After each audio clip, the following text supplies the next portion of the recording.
নমস্কার বন্ধুরা, জ্যোৎস্নার রীতিকথায় আরেকটি নতুন পর্বে তোমাদের সকলকে স্বাগত জানাই। বন্ধুরা, জন্মাষ্টমী যেতে না যেতেই ভাদ্র মাসের প্রথম একাদশী অজয় একাদশী বা অন্নদা একাদশী আসছে।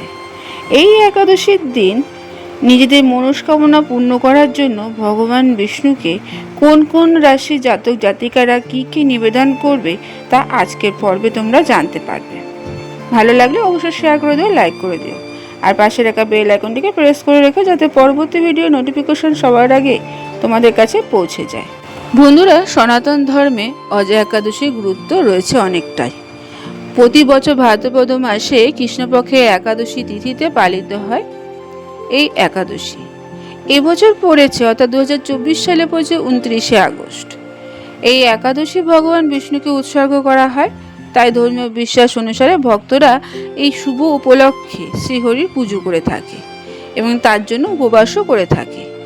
এই দিনে ভগবান বিষ্ণুর সাথে সাথে দেবী লক্ষ্মীরও পুজো করা হয় এবং যাতে মনস্কামনা পূর্ণ হয় তার জন্য তাদের প্রিয় জিনিসগুলো উৎসর্গ করা হয়। কথিত আছে এই উপবাসের প্রভাবে সমস্ত পাপ দূর হয়, মোক্ষ লাভ হয়, জীবনে সুখ সমৃদ্ধি ভরে ওঠে।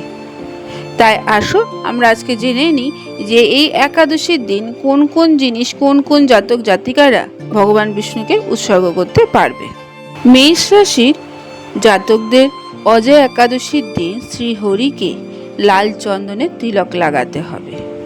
বৃষ রাশির জাতক জাতিকারা ভগবান বিষ্ণুকে দই নিবেদন করতে পারো।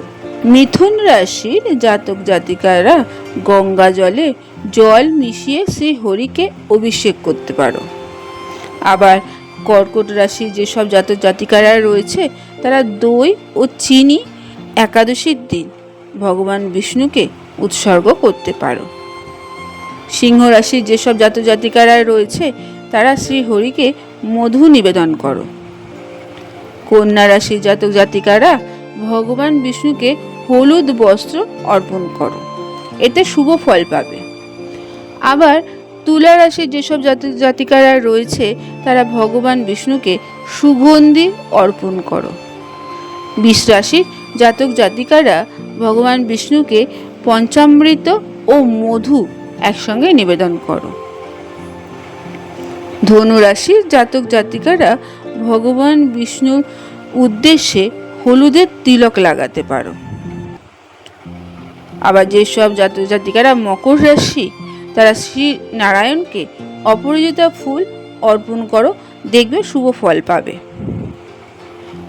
কুম্ভ রাশির জাতক জাতিকারা ভগবান বিষ্ণুকে শমী ফুল অর্পণ করো।